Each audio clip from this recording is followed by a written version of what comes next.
SBT news को subscribe करें और वीडियो को लाइक करना ना भूलें। नमस्कार, एसबीटी न्यूज पर पेश है राजस्थान की बड़ी खबरें। सुप्रीम कोर्ट ने एक अहम फैसले में कहा है कि किराएदार की मौत के बाद उसके परिवार को उसी किराएदारी के तहत संपत्ति में बने रहने का हक है। ये सबलेटिंग यानी उप किराएदारी और किराएदार द्वारा उस संपत्ति को किसी तीसरे को किराए पर चढ़ा देना नहीं है। सुप्रीम कोर्ट ने कहा कि मृतक किराएदार के परिजनों से सबलेटिंग की दलील पर मकान खाली नहीं करवाया जा सकता। सुप्रीम कोर्ट ने ये व्यवस्था देते हुए उत्तराखंड हाई कोर्ट के उस फैसले को रद्द कर दिया जिसमें हाई कोर्ट ने एक किराएदार के परिवार को उप किराएदार मानकर मकान को खाली घोषित कर दिया था। केंद्रीय मंत्री गजेंद्र सिंह शेखावत के नाम पर कोविड-19 फंड के नाम से पैसे जमा करवाकर ठगी करने का मामला सामने आया है। इस मामले में व्यापारी केंद्रीय मंत्री शेखावत का परिचित होने से ठगी का शिकार होने से बच गया। मामले की जानकारी शेखावत को मिलने पर उन्होंने बीकानेर पुलिस से बात की, जिसके बाद पीड़ित व्यापारी की रिपोर्ट पर बीकानेर के जेएनवीसी थाने में अज्ञात के खिलाफ मामला दर्ज किया गया। बीकानेर के उद्योगपति विनोद बाफना के पास अज्ञात महिला का फोन आया जिसने कि केंद्रीय मंत्री गजेंद्र सिंह शेखावत से बात करने को कहा। इसके बाद फोन पर बात करने वाले व्यक्ति ने खुद को गजेंद्र सिंह शेखावत बताया। इस व्यक्ति ने बाफना के हालचाल पूछे। इतना ही नहीं, उस व्यक्ति ने बीकानेर में कोरोना की स्थिति पर बात करते हुए जोधपुर में कोरोना के हालातों पर चर्चा भी की। इसके बाद आरोपी ने जोधपुर में कोरोना रोकथाम के लिए आर्थिक सहायता के रूप में पूर्व महापौर घनश्याम ओझा के नाम से व्हाट्सएप मैसेज किया और रुपए जमा कराने को कहा। इसके बाद लगातार 2-3 बार उसके पास रुपए जमा कराने को लेकर कॉल आता रहा, जिसको लेकर व्यापारी विनोद बाफना को कुछ शक हुआ। उसने इसके बाद मंत्री गजेंद्र सिंह शेखावत के निजी नंबर पर कॉल किया और पूरा घटनाक्रम बताया, जिस पर केंद्रीय मंत्री ने ऐसे किसी कॉल से अनभिज्ञता जाहिर की और मामले को गंभीरता से लिया। राजस्थान में कोरोना संक्रमण के मामले लगातार बढ़ रहे हैं। रविवार को कोरोना के 175 नए पॉजिटिव केस सामने आए। इनमें बीकानेर में 44, जयपुर में 26, झुंझुनू में 23, धौलपुर में 18, अलवर में 16, सिरोही में 13, अजमेर में 9, कोटा और राजसमंद में 5-5, बाड़मेर में 4, दौसा और हनुमानगढ़ में 3-3, उदयपुर में 2, करौली में 1 संक्रमित मिला है। वहीं दूसरे राज्य से आए 3 लोग भी कोरोना पॉजिटिव मिले हैं, जिसके बाद कुल संक्रमितों का आंकड़ा 17,119 तक पहुंच गया है। करौली जिले में पुलिस ने अंतरराज्यीय वाहन चोर गिरोह का भंडाफोड़ करने में सफलता हासिल की है। हिंडौन में महू के पुल के समीप चोरी की बाइकों को बेचने की फिराक में आए गिरोह के 4 सदस्यों को गिरफ्तार किया गया। साथ ही चोरी की 11 बाइकों को बरामद किया गया। रविवार को पुलिस ने वाहन चोर गिरोह का भंडाफोड़ करते हुए मामले की पूरी जानकारी दी। गिरफ्तार चोरों ने उत्तर प्रदेश और राजस्थान में विभिन्न शहरों से बाइक चुराने की बात कबूली है। उदयपुर अंचल के पर्यावरण वैज्ञानिकों ने एक नवीन प्रजाति की तितली को खोजा है। मेवाड़ के साथ ही राजस्थान में इस तितली को पहली बार देखा गया है।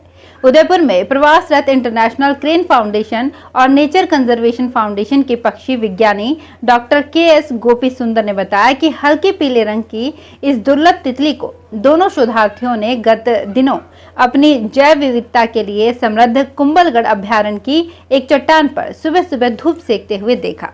डॉक्टर स्वाति किट्टूर और उत्कर्ष प्रजापति ने तत्काल ही इसे चांदी की तितली की एक अजीब प्रजाति मानकर इसकी कई सारी अच्छी तस्वीरें क्लिक की, जिसे बाद में वेब पोर्टल आइकॉनिस्ट के लिए अपलोड किया गया।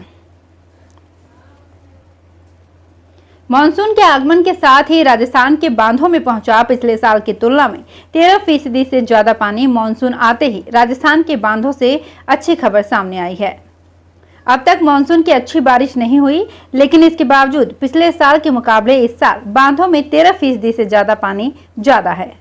पिछले साल जून तक सभी 742 बांधों में 27% पानी था, लेकिन इस बार बांधों में जलस्तर 40% है। बांधों की अच्छी स्थिति का कारण पिछले साल हुई अच्छी बारिश का भी नतीजा है। इस बार भी मौसम विभाग का अनुमान है कि औसत से ज्यादा बारिश होगी। प्रदेश में 22 बड़े बांधों में 55% तक जलस्तर पहुंच गया है। राजस्थान के शिक्षा राज्य मंत्री गोविंद सिंह डोटासरा ने कहा कि प्रदेश के पिछड़े और सुदूर इलाकों में स्थापित 134 ब्लॉकों के स्वामी विवेकानंद राजकीय मॉडल विद्यालयों के करीब 1496 रिक्त पदों पर साक्षात्कार की प्रक्रिया पूर्ण कर ली गई है। इन स्थानों पर सफल अभ्यर्थियों का शीघ्र पदस्थापन किया जाएगा।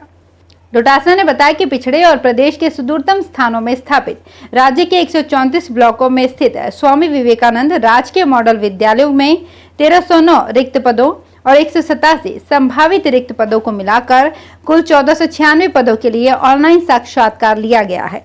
अब इन मॉडल विद्यालयों में जल्द ही साक्षात्कार में उत्तीर्ण शिक्षकों के पदस्थापन की कार्यवाही की जाएगी। राजस्थान कांग्रेस की ओर से 29 जून को जिला मुख्यालयों पर सुबह 10 बजे से दोपहर 12 बजे तक पेट्रोल डीजल की कीमतों में अप्रत्याशित वृद्धि के विरोध में धरने का आयोजन किया जाएगा। जयपुर में कलेक्ट्रेट सर्किल पर धरना दिया जाएगा। इसमें सीएम अशोक गहलोत, प्रदेश कांग्रेस अध्यक्ष सचिन पायलट, मंत्रिमंडल के सदस्य, पार्टी के सांसद, विधायक, पार्टी पदाधिकारी और अग्रिम संगठनों तथा विभाग व प्रकोष्ठों के पदाधिकारी एवं वरिष्ठ कांग्रेसजन रहेंगे।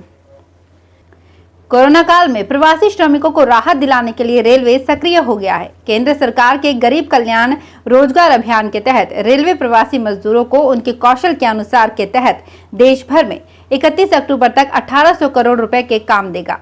इस दौरान 8 लाख मानव दिवस रोजगार पैदा करने की कोशिश की जाएगी। इसके लिए रेलवे ने सभी क्षेत्रीय रेलवे कार्यालयों को राज्य सरकारों से समन्वय स्थापित करने के लिए नोडल अधिकारी नियुक्त कर दिए हैं। भाजपा ने मोदी सरकार 2.0 की पहली वर्षगांठ पर 3 वर्चुअल रैली का आयोजन किया है। अब 2 दिन तक विशेष जनसंपर्क अभियान चलाया जाएगा। इस अभियान की शुरुआत रविवार को हुई। 2 दिन तक पार्टी के नेता अपने क्षेत्र में रहने वाले विशिष्ट जनों से मिलेंगे और उन्हें मोदी सरकार की उपलब्धियों के बारे में जानकारी देंगे।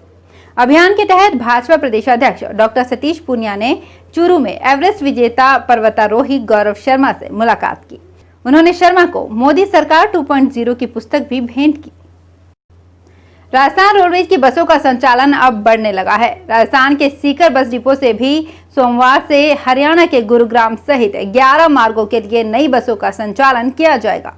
बस डिपो से गुरुग्राम के लिए सीधा साधन मिलने से जिले के लोगों को फायदा होगा।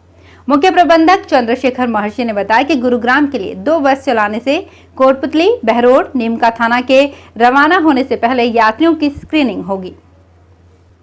रणथंभौर बाग परियोजना में निर्माण कार्य को लेकर चल रहा विवाद लगातार बढ़ता जा रहा है। कांग्रेस विधायक दानिश अबरार लगातार इस मामले को उठा रहे हैं और जांच की मांग कर रहे हैं। अबरार ने आज भी मुख्यमंत्री अशोक गहलोत को पत्र लिखा है। इस पत्र में उन्होंने पिछले 5 वर्षों में करीब 80 करोड़ रुपए से अधिक के निर्माण कार्यों की जांच कराने को कहा है। 4 दीवारी कार्य में भारी भ्रष्टाचार। विधायक दानिश अबरार ने गहलोत को कहा है कि इस परियोजना में मेरी ओर से एक निरीक्षण में ही इतनी गड़बड़ी पाई गई है। वैश्विक महामारी कोरोना आम और खास सभी को अपनी जद में ले रहा है। केंद्र और राज्य सरकारों की तमाम कोशिशों के बाद भी कोरोना का बढ़ता ग्राफ काबू में नहीं आ रहा है। अब इस संक्रमण का शिकार राजस्थान के पूर्व संसदीय सचिव जितेंद्र गोठवाल भी हो गए हैं। कोरोना पॉजिटिव आने के बाद वे अस्पताल में स्वास्थ्य उपचार ले रहे हैं। तो फिलहाल इस बुलेटिन में इतना ही। फिर हाजिर होंगे कुछ और बड़ी खबरों के साथ। तो सब्सक्राइब कीजिए हमारे चैनल एसपीटी न्यूज को और प्रेस कीजिए बेल आइकन पर